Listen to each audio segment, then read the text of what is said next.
Boa noite. Sejam bem-vindos a mais uma explanação da Casa Centro Espírita Ceareiros de Jesus. Hoje nós vamos ouvir o argueiro e a trave no olho. Toda terça-feira nós encontramos aqui uma reflexão, um estudo sobre um trechinho do Evangelho segundo o Espiritismo.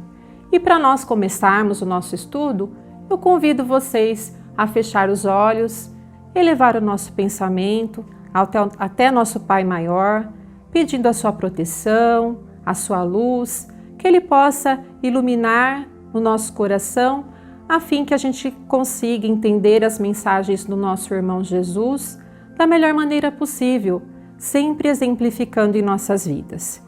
Que Ele possa, Pai, que nosso Pai possa nos fortalecer, nos auxiliar para essa compreensão que é tão importante para as nossas vidas. Que assim seja. Então vamos à leitura do Evangelho, o argueiro e a trave no olho. Por que vedes um argueiro no olho do vosso irmão, vós que não vedes uma trave no vosso olho? Ou como dizeis ao vosso irmão, deixai-me tirar um argueiro do vosso olho, vós que tendes uma trave no vosso? Hipócritas, tirai primeiramente a trave do vosso olho, e então vereis como podereis tirar o argueiro no olho do vosso irmão. Esse trecho a gente encontra no Evangelho de Mateus, capítulo 7, versículos 3, 4 e 5. E também podemos encontrar no Evangelho de Lucas, no capítulo 7, versículo 42. Jesus, nesse trechinho, ele está falando sobre não julgar o próximo, sobre a inconveniência de a gente julgar alguém sem fazer análise das nossas ações.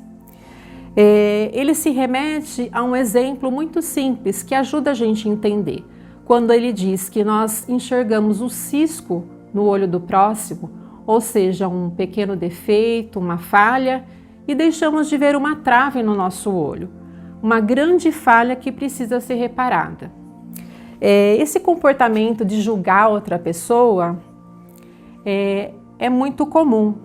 É até uma forma de proteção, porque quando eu aponto o defeito da outra pessoa, eu tiro o foco sobre mim. Nós fazemos isso com bastante facilidade. Nós fazemos isso com o nosso corpo físico, quando a gente tenta distrair algo que a gente não gosta. Então, por que a gente não faria isso também com alguma falha moral? Porque atacar parece ser a melhor defesa. Então, nós fazemos até de forma inconsciente. E Jesus, ele diz, um pouquinho antes dessa leitura que eu fiz, não quereis julgar para que não sejais julgados, pois o juízo com que julgardes, sereis julgados, e com a medida com que medirdes, vos medirão a vós. Então ele nos lembra que nós podemos estar na berlinda na próxima vez, nós podemos estar nos comentários e julgamentos das outras pessoas. E como que nós nos sentiríamos com as pessoas apontando os nossos defeitos? Muitas vezes nós nos incomodamos com algo em outra pessoa. Parece que essas faltas nos saltam aos olhos, são muito aparentes. Pode ser, por exemplo, a impaciência de um companheiro ou companheira, a rispidez ou agressividade de um chefe ou colega de trabalho. Às vezes, algo que a gente não goste muito do nosso vizinho, do nosso amigo. E nós paramos por aí. Nós deixamos de fazer uma reflexão muito importante, que é pensar como nós nos comportamos e como nós nos comportaríamos. Então, por exemplo, em que situações eu mostro que estou impaciente? Quando eu já fui rude ou ríspido com alguém? Quando eu já tive um comportamento parecido com aquele amigo, com aquele vizinho. Então, todos esses problemas, eles podem ter acontecido conosco. E nós podemos ter demonstrado um comportamento pior, em situações até parecidas. Então, vamos pensar na seguinte situação. Eu chego numa roda de amigos e estão todos falando mal de alguém que não está presente. Qual é o meu comportamento?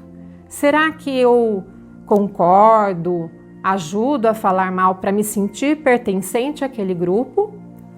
ou eu tento trocar o rumo daquela conversa para algo mais edificante? Então nós temos que pensar como que a gente gostaria de ser abordado. Será que falar mal daquela pessoa ajuda ela a melhorar seu comportamento? Enumerar os seus erros contribui para a mudança daquela pessoa? Nós precisamos pensar nisso, né? Existem estudos que dizem que quando a gente é abordado positivamente, a gente tem maiores chances de mudança. É só pensar sobre nós. Como que nós gostaríamos de ser abordados? Será que com uma crítica ácida ou com um conselho, orientação renovadora? Tenho certeza que da segunda forma. Então, quando a gente perceber, né, que vai cometer esses deslizes, é importante avaliar o nosso comportamento.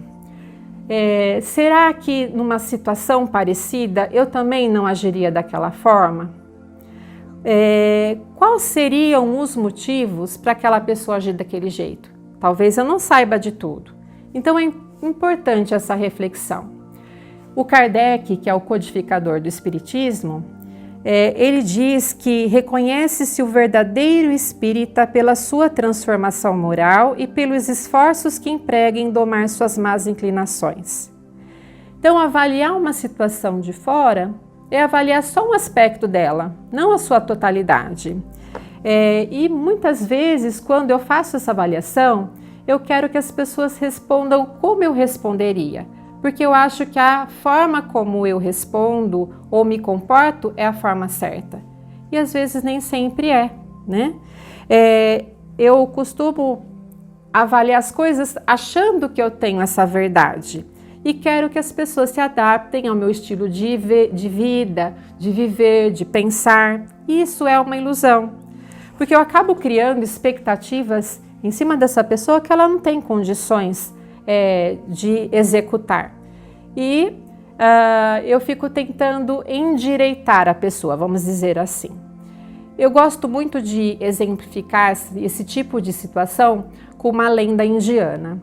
Essa lenda que eu vou estar apresentando é do Malba-Tahan, chama Os 6 Cegos e o Elefante. Essa lenda diz que 6 cegos estavam à beira da estrada e ouviram um burburinho de que um elefante passaria por ali. E eles ficam muito interessados porque eles não conheciam, mas ouviam falar daquele animal exótico, queriam conhecer. Quando o guia passa perto deles, ele pede para que pare, para que eles possam analisar o elefante pelo tato, já que eles não podiam enxergar. Então diz que o primeiro cego, ele vai na barriga do elefante e apalpando, ele diz que o elefante é parecido com um muro. O segundo cego, pegando na tromba do elefante, apalpando, ele diz que o elefante se parece com uma lança. O terceiro cego, analisando as presas do animal, diz que ele parece uma lança. Desculpe, eu acho que eu inverti. O que analisa a tromba é o que diz que é uma grande corda, uma grande cobra. E o que analisa as presas diz que é uma grande lança. O outro cego, abraçando a perna do animal, diz se parecer com um tronco de palmeira. O mais alto, pegando nas orelhas do elefante, diz que ele se parece com uma grande ventarola. E o sexto cego, aí sim, do rabinho, diz que se parece com uma corda. Então, cada um dos cegos analisou o animal sobre um aspecto, sobre um ponto de vista. E o guia segue com o elefante e ficam ali os 6 cegos brigando sobre como seria o elefante. Chegam até a se ofender. Então, por que eu trouxe essa lenda para a gente poder analisar a situação, né? Será que às vezes não somos parecidos com esses cegos quando a gente quer impor a nossa opinião, quer que o outro pense sobre aquele assunto da forma como nós pensamos? Isso é muito comum, né? Achar que a nossa maneira é a maneira correta. E aí é que surgem os desentendimentos, os conflitos, as discussões. Isso nada mais é do que orgulho. O Evangelho segundo o Espiritismo, quando ele analisa esse trechinho da trave e o argueiro no olho, ele fala o seguinte, ele diz que um dos defeitos da humanidade é ver o mal de outrem antes de ver o que está em nós. Para julgar-se a si mesmo, seria preciso poder se olhar num espelho, transportar-se de alguma sorte para fora de si e considerar-se como uma outra pessoa, perguntando-se: que pensaria eu se visse alguém fazendo o que faço? Incontestavelmente, é o orgulho que leva o homem a se dissimular os próprios defeitos, tanto moral como físico. Esse defeito é essencialmente contrário à caridade, porque a verdadeira caridade é modesta, simples e indulgente.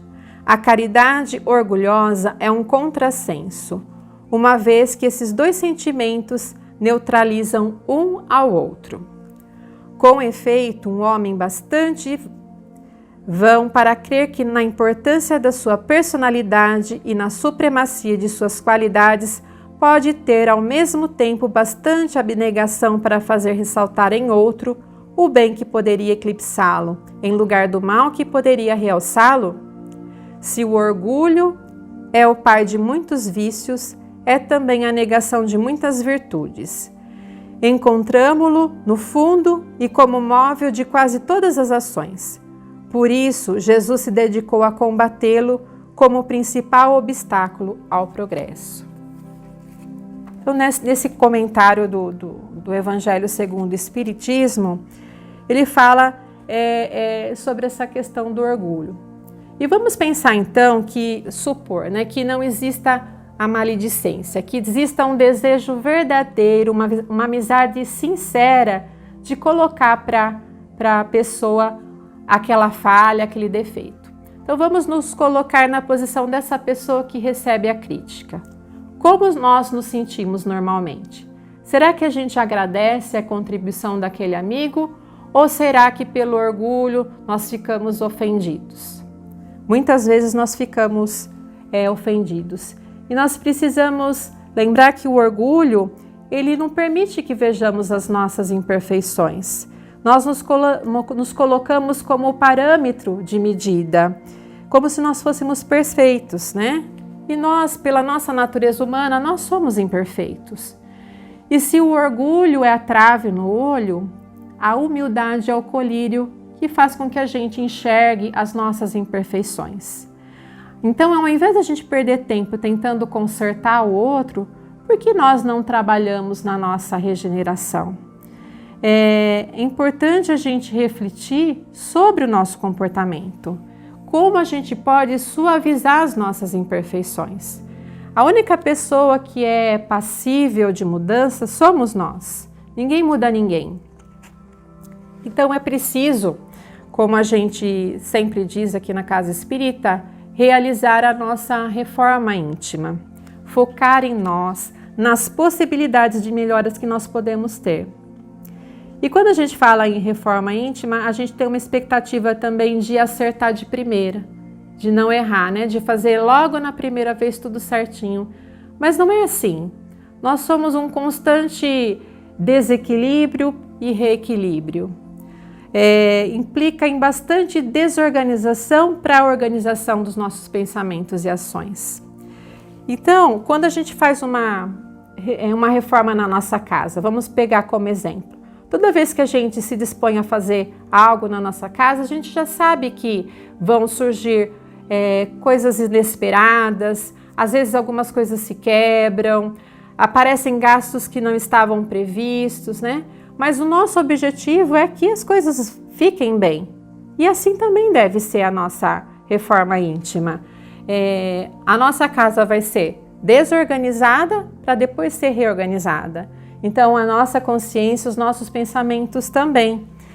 Porque da mesma forma que a gente não pode deixar lá uma torneira pingando, nós não podemos deixar algo ali nocivo na nossa vida, que precisa ser reparado.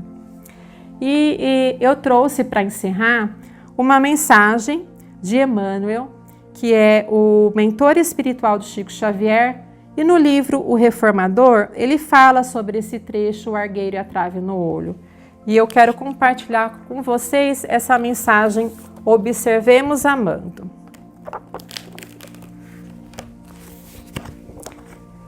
Observemos amando. Habitualmente guardamos o costume de fixar as inibições alheias com absoluto esquecimento das nossas. Exageramos as prováveis fraquezas do próximo. Pré-julgamos com rispidez e severidade o procedimento de nossos irmãos. A pergunta do Mestre acorda-nos para a necessidade de nossa educação, de vez que, de modo geral, descobrimos outros somente aquilo que somos. A benefício de nossa edificação, recordemos a conduta do Cristo na apreciação de quantos lhe defrontaram a marcha.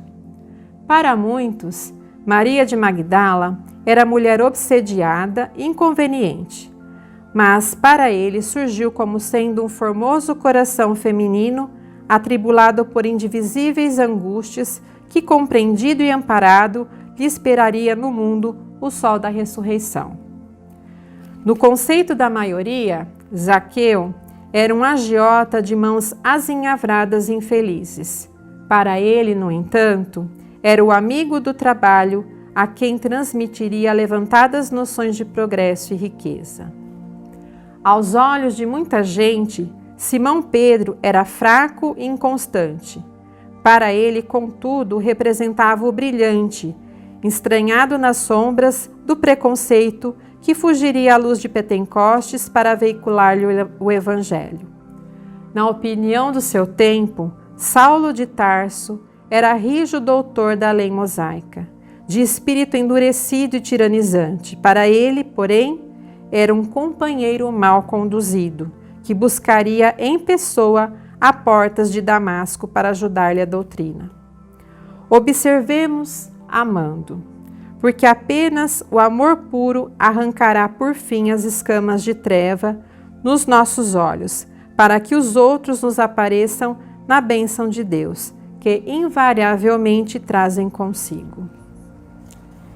Eu gosto dessa mensagem porque ela faz com que nós reflitamos que muitas vezes nós afastamos alguém da nossa vida por pequenos defeitos, pequenas falhas, às vezes um passado tão distante e sombrio que nós não damos uma segunda chance. Nós não permitimos que aquela pessoa volte ao nosso convívio e nós podemos até, com o nosso comportamento, ajudar aquela pessoa a voltar ao caminho do bem. Nós temos que lembrar da misericórdia divina. Se todos nós soubéssemos do nosso passado, não só dessa vida, de outras vidas, e lembrássemos, que fomos perdoados, que nos foram dadas novamente novas chances, nós não estaríamos aqui dessa forma. Então nós precisamos ser também, ter aquela caridade com o nosso próximo, misericórdia com as faltas alheias, porque nós também recebemos essa misericórdia de Deus. E precisamos dessas pessoas à nossa volta, porque nós também estamos aprendendo, então nós também vamos errar.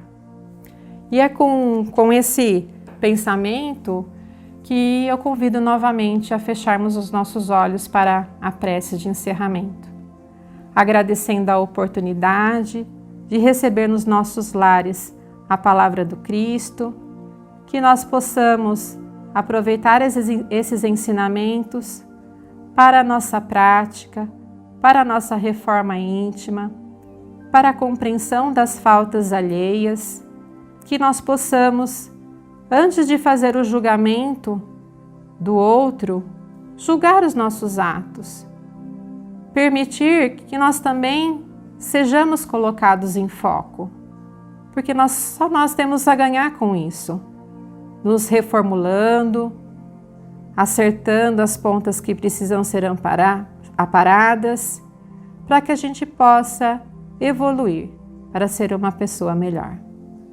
Desejo a todos que fiquem bem, que sintam esse amor do Cristo em nossos corações e na nossa vida sempre nos amparando com suas mensagens e ensinamentos. Que assim seja. E eu convido a todos, na semana que vem, a participarem dessa reflexão, desse estudo, toda terça-feira à noite, e que nós possamos também avisar amigos, nossos familiares, para que vejam esse conteúdo, se vocês gostaram, que é muito importante quando a gente aprende algo, quando a gente pensa sobre algo, a gente compartilhar algo que a gente gostou. E lembrando, no momento que nós estamos, que a gente deve abusar do álcool gel, né, que nós devemos fazer o possível para ficar em casa, mas se não for possível, que nós possamos ter proteção. A máscara é importante e muito álcool gel. Lavar as mãos também. Boa noite.